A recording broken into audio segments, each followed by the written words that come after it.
మన చుట్టూతో ఉండి చదువుకున్న వాళ్ళు ఉండి చైతన్యం ఉండి అర్హత ఉన్న వాళ్లకు 50,000 నుంచి 4 లక్షల వరకు స్వయం ఉపాధి పథకం కింద నిధులు మంజూరు చేయించడానికి అర్హత కలిగిన వాళ్ళకు మంజూరు చేయించడానికి ఈరోజు 6,000 కోట్ల రూపాయలు మీ చేతుల్లో రాబోయే 2 నెలల్లో పెడుతున్నాము.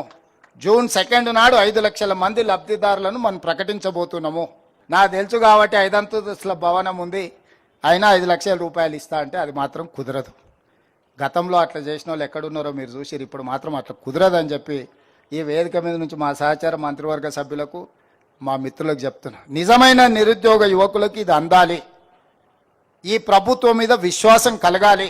పారదర్శకంగా చేసినప్పుడు కొంత మనకు నచ్చిన వాళ్ళకు మనకు దగ్గర వాళ్ళకు మనం కొన్ని ఇవ్వలేకపోవచ్చు.